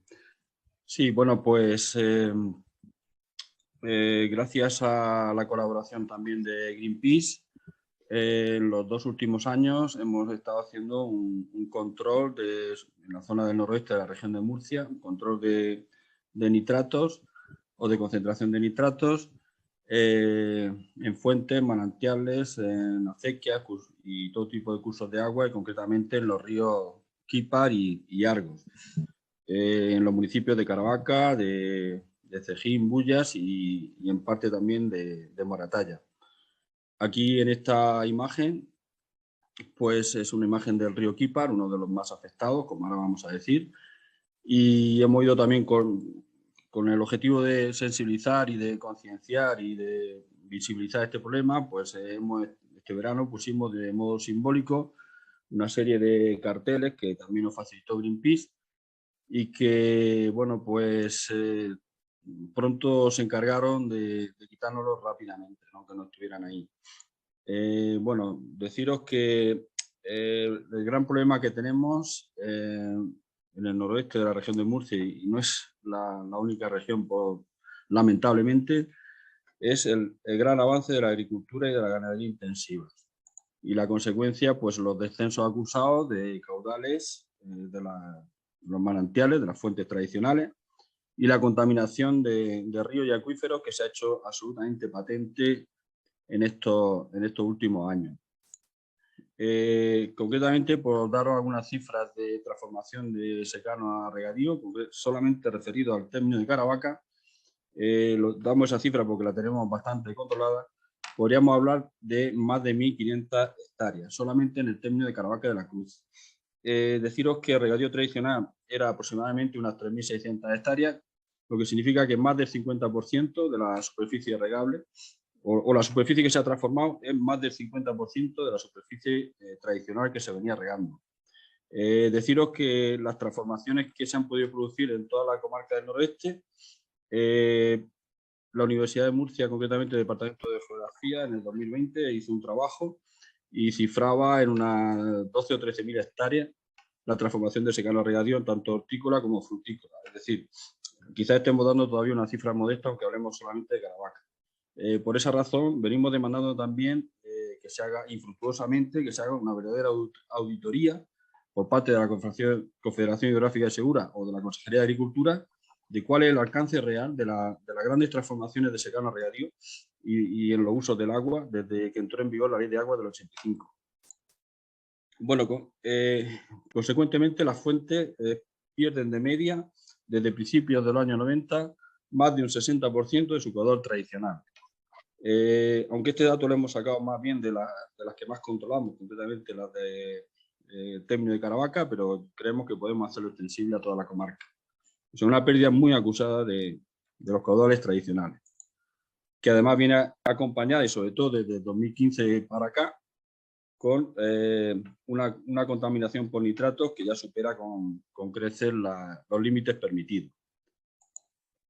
Aquí os mostramos estas grandes transformaciones de las que estamos hablando afectan al relieve, afectan al paisaje. Concretamente esta es una de las más significativas. Estamos hablando de la zona del Archivel, la zona de las Oicas de arriba, al fondo la farda de la Sierra del Gavilán, que es LIC, después C, zona de especial conservación. Fijaos que, bueno, en principio veis aquí una zona de parrales en intensivo, que ha sido transformación de secano a regadío. Por el centro, aunque no se ve, va el curso del río Argos, y al otro lado estamos hablando de la farda de la Sierra del Gavilán, y lo que sería el borde de esa farda entre el río y lo que se ve ahí es un borde protegido, como no urbanizable, de protección ambiental, que se ha transformado de un modo bastante salvaje, con roturaciones de monte. O sea, todo eso que se ve ahí verde a fondo, digamos que ahí habrían por lo menos unas 20 y tantas hectáreas de monte que se han transformado ilegalmente, barrancos que se han sepultado, etcétera, etcétera. ¿Vale? No me extiendo más porque no tengo que decir. Las graves alteraciones ilegales del relieve, del paisaje, relleno de barrancos, etcétera, etcétera. Bueno, pues ahí describe un poco todo esto. Grandes transformaciones también de secano a regadío en otra pedanía de la Encarnación en estos últimos años. Concretamente también lo que se refiere al valle del río Quípar, que también es un suelo protegido por el Plan General como no urbanizable agrícola ambiental y que impide el uso intensivo del suelo para proteger lo que es la vega del río Quípar en su parte más alta. Pues en la práctica es una transformación brutal a regadío intensivo, en un tramo aproximadamente de unos 12 kilómetros entre la Encarnación y los Rollos. Digamos que la inacción de todas las administraciones en todos los ámbitos es más que patente y más que lo hemos denunciado imposible, y cada vez tenemos más transformaciones de este tipo. Otro aspecto que también tenemos que tener en cuenta, y creo que ya lo estoy pasando, el porcino ha crecido en los últimos años. En los últimos 10 años se ha duplicado, concretamente el término de Caravaca.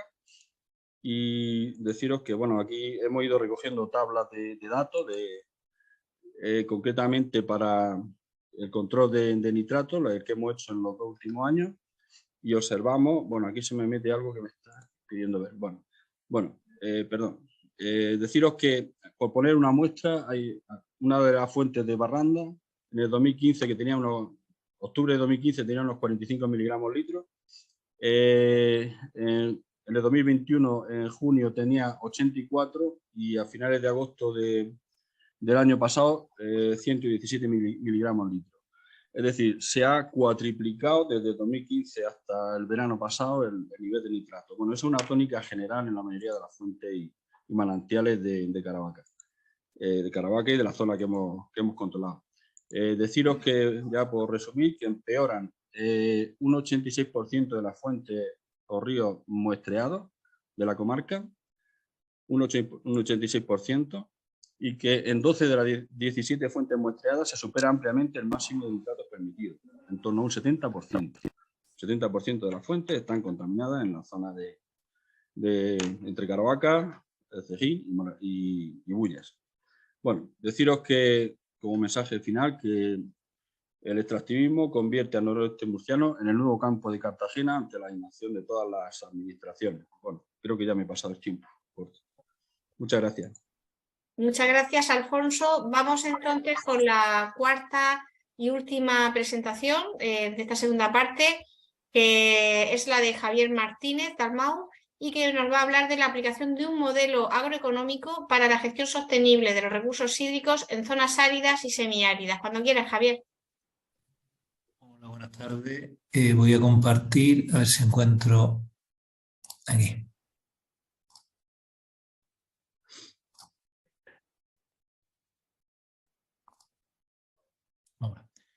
Bueno, el trabajo que vengo a presentar esta tarde se enmarca dentro de un proyecto PRIMA que está desarrollado por Carlos Gutiérrez Martín, Julio Verbel y por mí mismo, ¿no?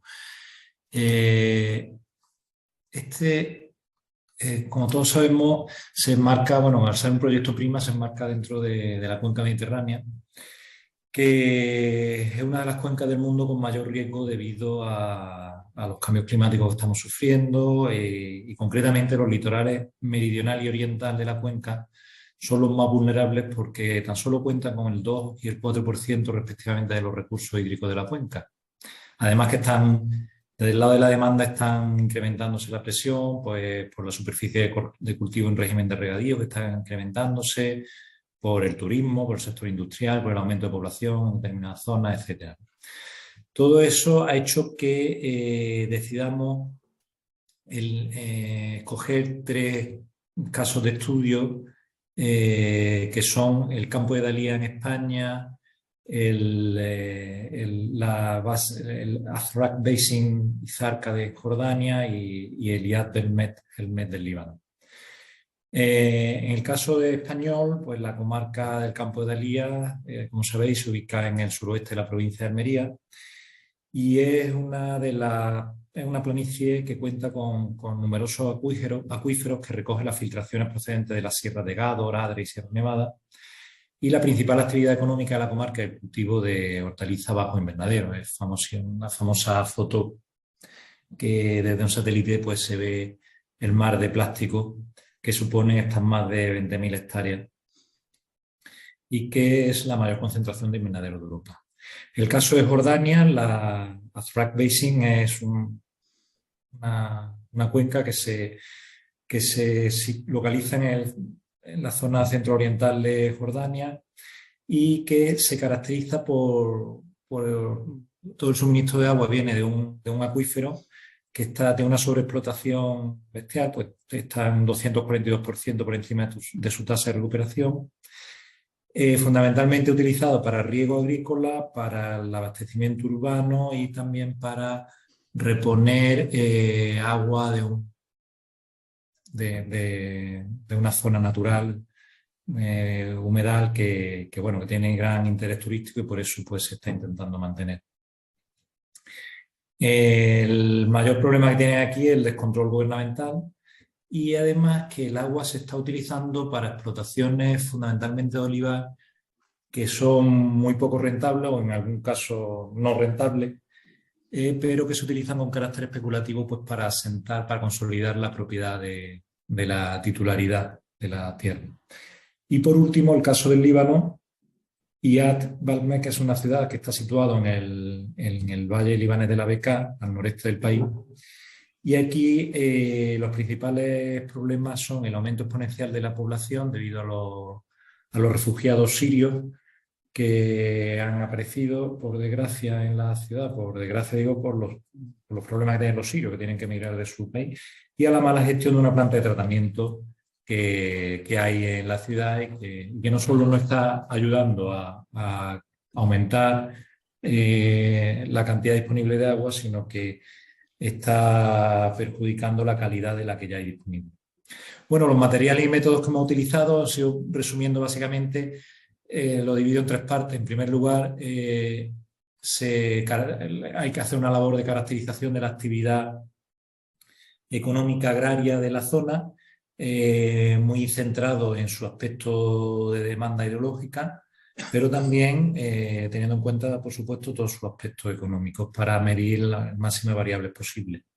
Una vez que tenemos caracterizada la zona, que aquí en esta diapo pues, se ha puesto como ejemplo el gráfico de lo que se hizo en el campo de Dalía, pues pasamos a la modelización. En la modelización hemos utilizado la programación matemática positiva, la PMP, y concretamente el programa GAMS, y en su versión de WAR, en la que los parámetros se estiman para una función de rendimiento lineal, donde esta función tiene rendimiento decreciente, que sigue el principio ricardiano de que la renta en las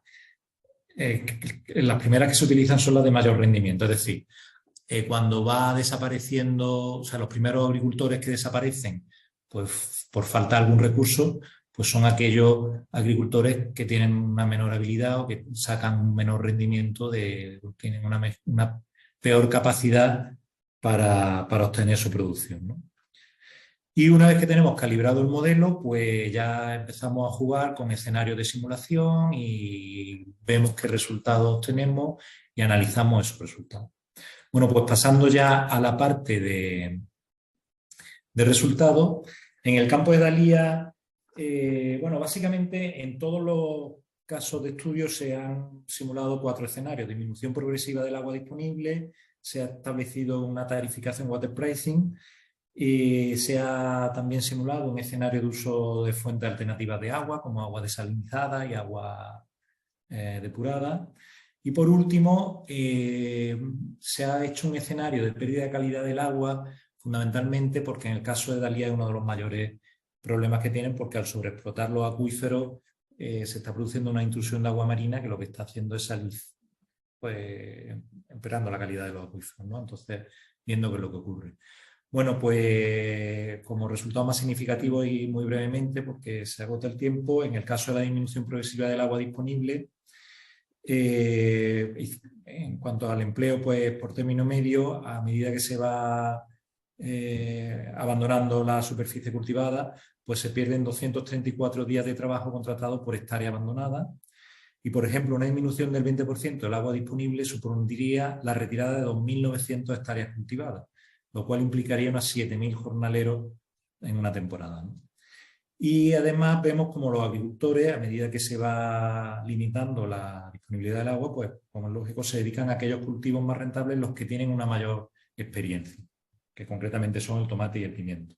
En el water pricing, en este caso estudio, vemos como los altos márgenes brutos obtenidos por la actividad agraria en el campo de Dalía hacen que el water pricing, que este que se ve aquí abajo a la derecha, pues no tenga efecto ninguno, porque los agricultores pueden asumir esa subida de precio con bastante facilidad, aunque se quejan, pero los márgenes brutos se lo permiten. Los usos, de igual manera, el uso de fuentes alternativas de agua, la mayor repercusión que tiene es que aumenta el precio del agua también. Por lo tanto, en este caso, los agricultores sí pueden. Es un caso donde el uso, y de hecho se está empezando a utilizar ya, fuentes alternativas como agua desalada o agua depurada, porque el incremento del coste puede ser asumido por el sector inicialmente, ¿no? Hay un sobrecoste adicional que muchas veces no se tiene en cuenta, es que el agua que viene desalinizada o depurada pues tiene un menor contenido de nutrientes, de sales que son necesarias para la planta, entonces hay que hacer un sobreesfuerzo adicional al coste del incremento del coste del agua, un sobreesfuerzo de fertilización. Pero bueno, en definitiva, la conclusión es que el sector puede asumir el coste que supone la utilización de fuentes alternativas. Y en cuanto a la pérdida de calidad del agua, pues la intrusión del agua de mar, como os decía, en los acuíferos es uno de los mayores problemas debido a la sobreexplotación de los mismos y puede ser uno de los limitantes en el uso sostenible o la sostenibilidad de la actividad económica y agrícola de la zona. Como ejemplo, deciros que el aumento de un 1,1 decisimen por metro, que es la unidad que se ha utilizado, a 3,5 en la calidad del agua supondría una pérdida del 71% del margen bruto, lo que representaría más de 142 millones de euros para todo el sector. Es decir, que como no se pongan medidas en este foco, en este punto, pues la actividad de Campo de Dalía, la actividad agraria, pues se puede ver gravemente amenazada a corto y medio plazo. La siguiente diapo es... disculpa, es que por si me puedes ir acabando. Sí, pues nada, rápidamente, en Jordania, de todos los escenarios, el único en el que obtuvimos resultados reseñables fue en el water pricing, porque ahí, como la actividad es muy poco rentable, pues en cuanto se sube un poco el precio del agua, pues empieza a dejar de utilizarse el agua, pero para ello es necesario un control administrativo que en la zona ahora mismo no hay. Y por último, en la zona del Líbano, pues ahí el gran problema que hay es la planta depuradora, en la que traigo una foto, y si la administración pusiera los medios para que la planta funcionara, pues sería una gran solución para el problema. Lo que pasa es que en este caso los agricultores no pueden asumir, a diferencia de lo que ocurría en el campo de Dalía, los márgenes no pueden asumir el aumento del coste, con lo cual el agua depurada tendría, o sea, el coste del agua depurada tendría que ser, pues, no sé, tendría que buscarse fuente de financiación o ver cómo sería. Porque ya digo que el sector agrícola no podría mantener esos costes. Y con esto termino, perdonar si me he excedido, porque no he tenido tiempo de cronometrarme lo que estaba. Gracias, Javier. Y si os parece, abrimos ya ese turno de debate y de preguntas. Veo que hay una pregunta por chat. No sé si alguien quiere si queréis hacer preguntas de viva voz, que en principio los que podáis es como lo que se recomienda, levantáis la mano. Deja ya, si puedes, por favor, de compartir pantalla, Javier. Y quienes deseáis participar, levantáis la mano. Bueno, mientras os vais animando, digo de viva voz la pregunta por el chat que le hace Jordi Salar, es para Luis y dice: ¿de dónde se venden los plaguicidas prohibidos? Digo yo que antes de usarlos deben comprarlo en algún sitio. ¿Le respondes, Luis? Sí. Los plaguicidas prohibidos que se detectan, las principales fuentes son tres. Muchos de ellos son plaguicidas que tienen el carácter de contaminantes persistentes y siguen estando en los sedimentos de nuestros ríos. como es el caso del lindano, y vertederos todavía no localizados. La segunda fuente son las denominadas autorizaciones excepcionales de plaguicidas, que la Unión Europea, al mismo tiempo que prohíbe el uso de un determinado plaguicida, permite su uso limitado y por condiciones que ellos denominan especiales o excepcionales. Esto en el caso de España se produce de forma constante anual, al extremo de que el tercer plaguicida más utilizado es un plaguicida no autorizado. Y tercero, hay un mercado negro de plaguicidas, y esto queda evidenciado porque todos los años la Unión Europea, con la Interpol y con los Estados miembros, hace una redada de plaguicidas en un periodo corto de tiempo. La última operación, que es la Silver X del año pasado, se requisaron 1.150 toneladas de plaguicidas falsos o ilegales. Hay un mercado negro de no sé si fácil o no fácil acceso, pero lo existe. Gracias, Luis. Leandro, adelante. Gracias. Yo también es una pregunta para Luis. Ha mencionado el decreto recientemente publicado, hace unos días. Supongo que será, y es la pregunta, supongo que será el decreto que aprueba lo que denominamos, y que es la transposición de la Directiva de Aguas Potables, que se titula el decreto sobre el uso, la calidad de las aguas potables y el uso y gestión de los sistemas, algo así, la transposición.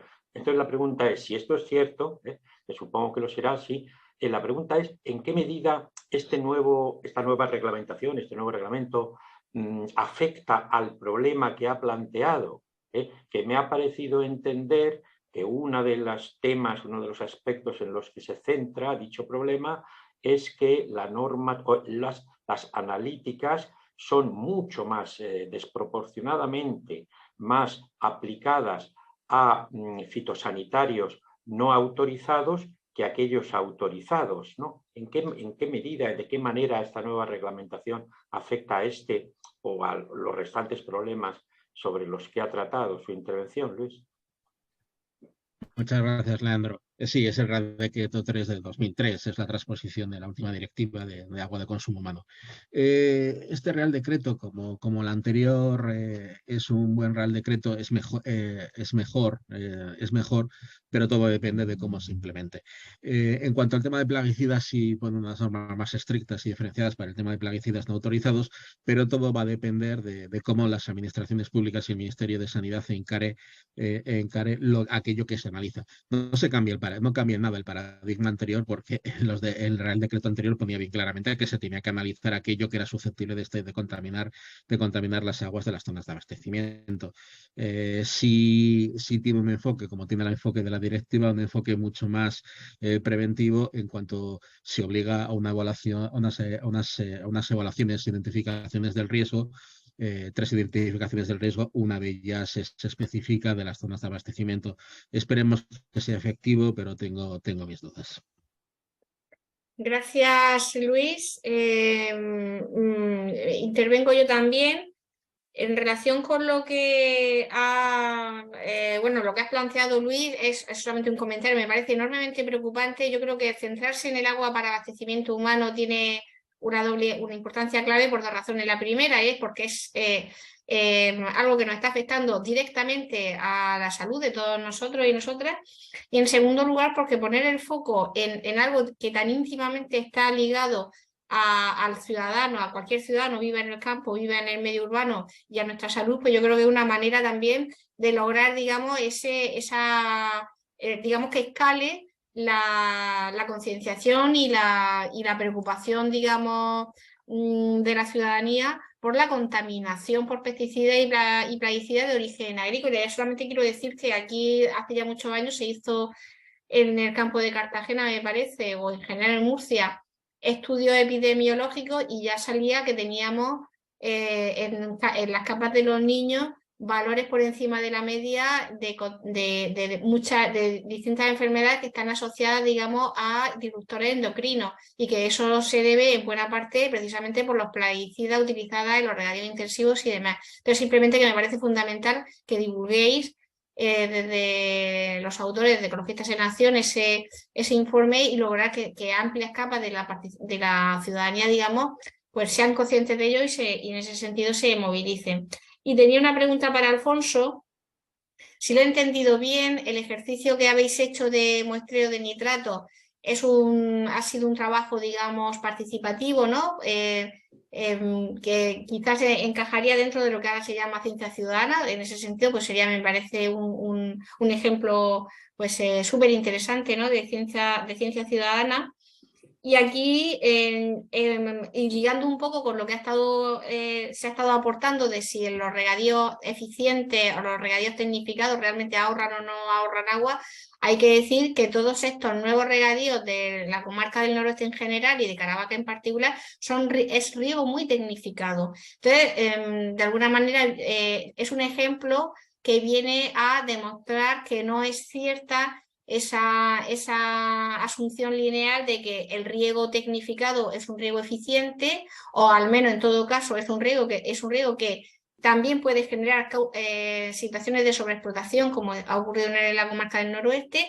Y además hay otra falacia ampliamente extendida, y es que los riegos tecnológicamente eficientes no contaminan porque no hay lixiviado, cuando estamos viendo la enorme cantidad, digamos, la importancia de la contaminación de agua subterránea. Es cierto que ahí tenemos un doble origen, que por un lado los regadíos y por otro lado la ganadería intensiva, pero también es verdad que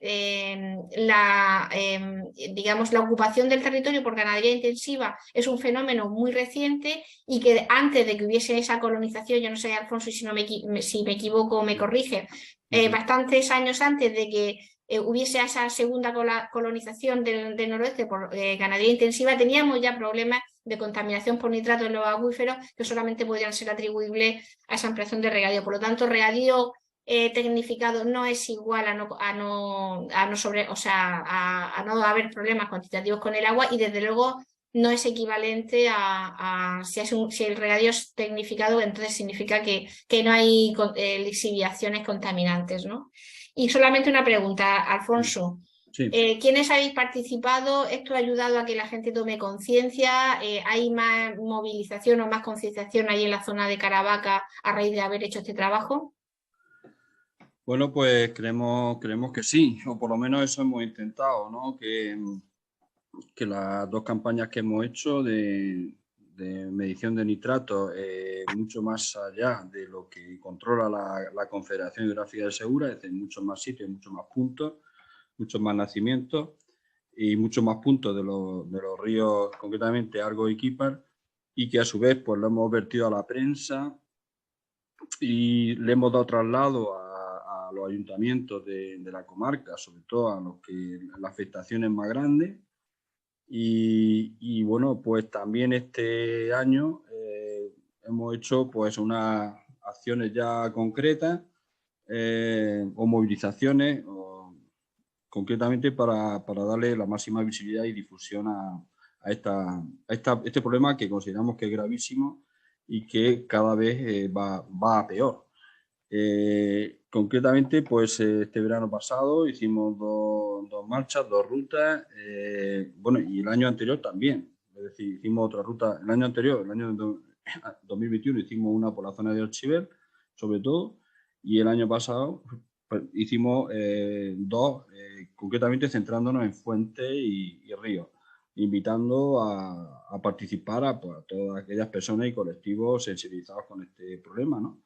Y la última ruta que hicimos fue el 13 de noviembre, dentro de unas jornadas que se hicieron, ¿no? También de hermanamiento, ¿no? Con las plataformas que habían luchado por la defensa del Mar Menor y la ILP, ¿no? Que finalmente conseguida, ¿no? Bueno, pues conseguimos más participación de lo que nosotros pensábamos en un principio. Y la verdad es que a todo el mundo le encantó. Hicimos una ruta de verdad que fue espectacular, explicando todos los aspectos que confluyen en esta problemática, ¿no? A lo largo de diversas fuentes y diversos tramos de río Equipar y diversas zonas de transformación a cultivo intensivo. Y creemos que sí, que hay una concienciación cada vez mucho mayor, pero queda muchísimo por hacer. Y una cosa que nos preocupa, Julia, muchísimo es que por parte de las administraciones, concretamente en el Ayuntamiento de Caravaca, bueno, yo diría del resto de ayuntamientos, bueno, ningún grupo político, pese a que le hemos mandado ese informe y todo lo que se ha publicado, digamos, se ha puesto en contacto con nosotros, ni han participado, ni nos han preguntado, ni se han interesado, ni a nivel de equipos de gobierno, ni de oposición, ni a nivel local, ni a nivel regional. Esto sí que nos resulta bastante preocupante. Y por supuesto la inacción de todas las administraciones, ¿no? Otro aspecto que nosotros también denunciamos de paso era que los programas de actuación a las nuevas zonas vulnerables a la contaminación de nitratos, que se declararon, si no recuerdo mal, no sé si fue en 2019, que afectaban también al noroeste, Caravaca, Bajo Equipar y Búger, pues que yo sepa siguen sin publicarse, o si se han publicado habrá sido muy recientemente, que yo no me he enterado. Pero es que, bueno, podríamos hablar muchísimo de todo esto, ¿no? También hemos conseguido implicar a la Universidad de Murcia,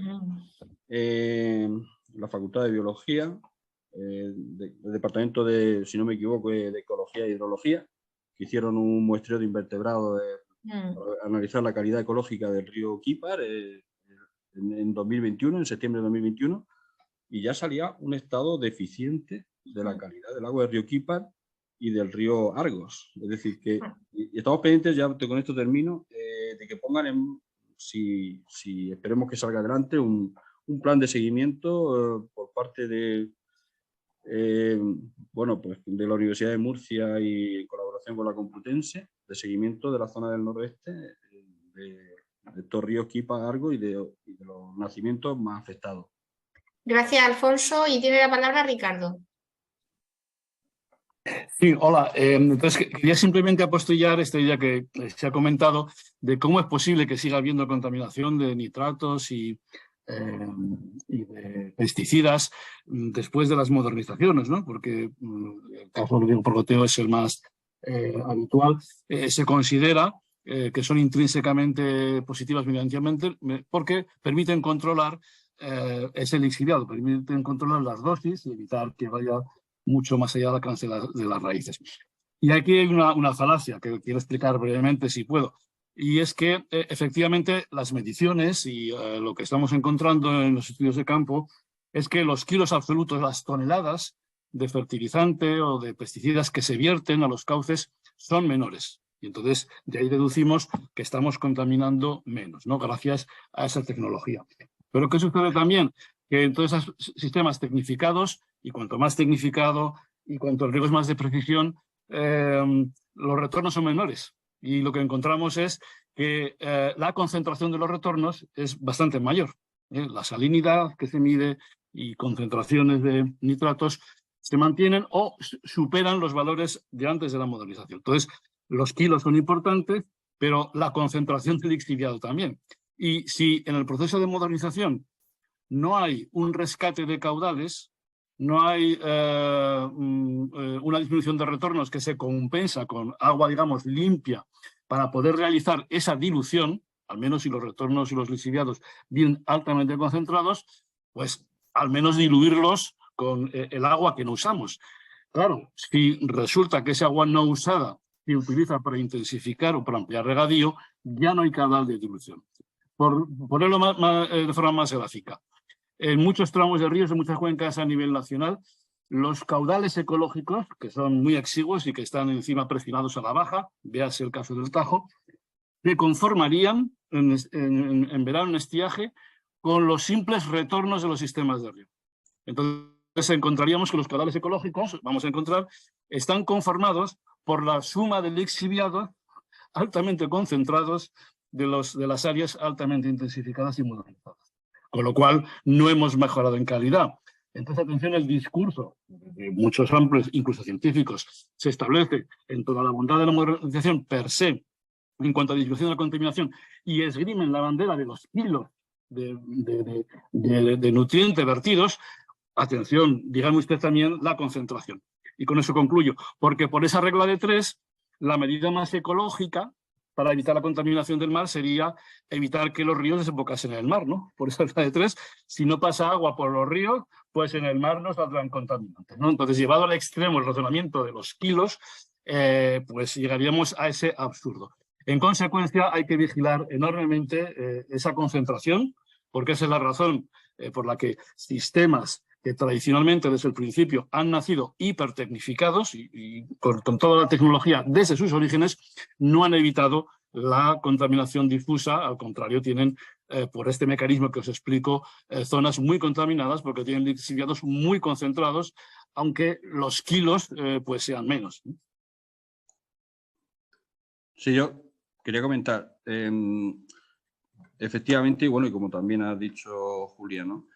Refiriéndome a la zona que más controlamos aquí en el noroeste, en la agricultura intensiva ya modernizada, porque toda la agricultura intensiva pues utilizan el riego localizado, pues han multiplicado la demanda por hectárea pues, posiblemente por 3 y por 4.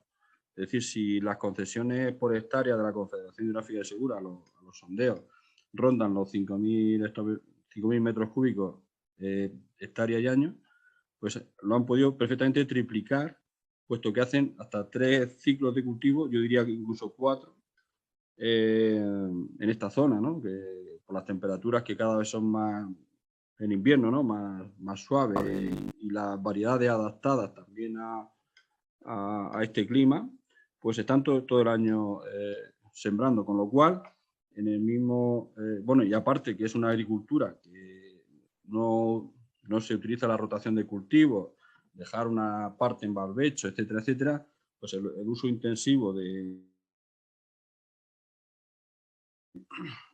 suelo hace que se buscan, y el mayor aporte de nitrato, bueno, ya sea químico, ya sea orgánico, pues que al final se buscan lixiviado y contaminación de los acuíferos, fuentes, manantiales y ríos. Es decir, eso es cada vez más patente. De hecho, este proceso se ha agudizado desde 2000, que no es casualidad, aquí en el noroeste, desde 2015 para acá, aunque no era nuevo, y desde 2015 para acá es donde hemos observado que el aumento de la contaminación de nitratos se ha disparado.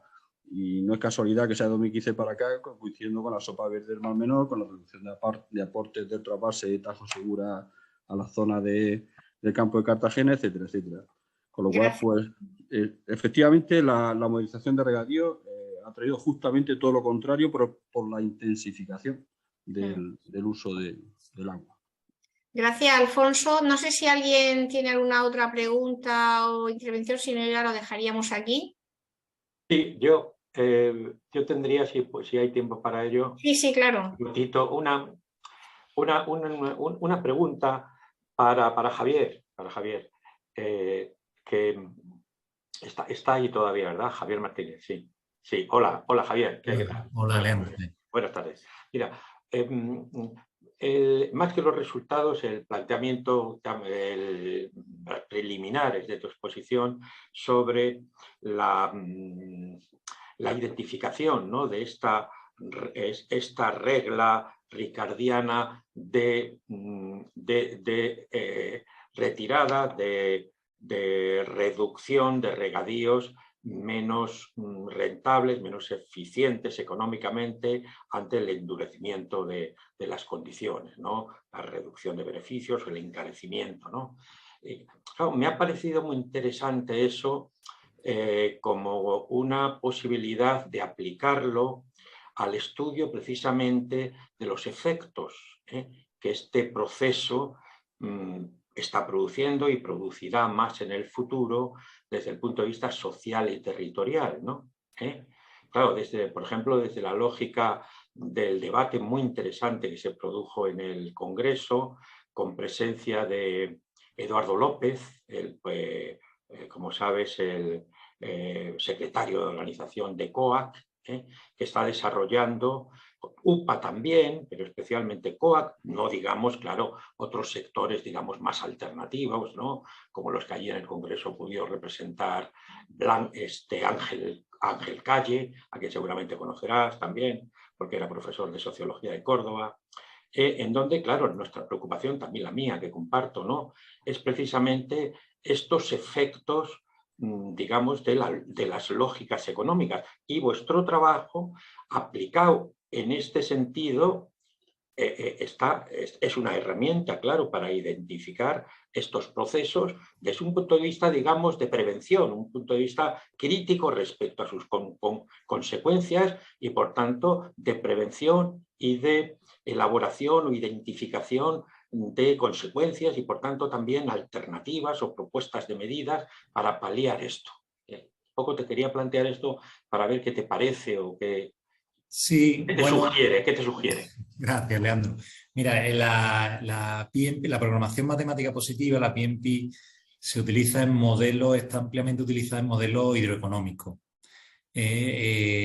Nosotros estamos desarrollando, pues precisamente, lo que he venido a presentar aquí es un modelo agroeconómico que deja fuera la parte hidro, pero realmente esto donde lo estamos utilizando a mayor escala en modelo hidroeconómico a nivel de cuenca. Entonces nosotros, pues estos modelos lo que nos permiten es optimizar los recursos disponibles teniendo en cuenta todas las demandas, no solamente agronómica o urbana o industrial, sino también demanda ecológica y de exigencia de flujo en determinados puntos.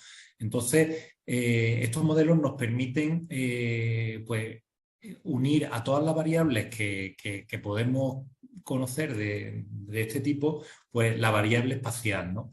Entonces, hay distintas versiones dentro de la programación de la PNP y básicamente al final nosotros intentamos maximizar una función, que puede ser, no tiene por qué ser en beneficio económico, sino una función, y entonces esa función normalmente tiene una componente de rendimiento y una componente de coste.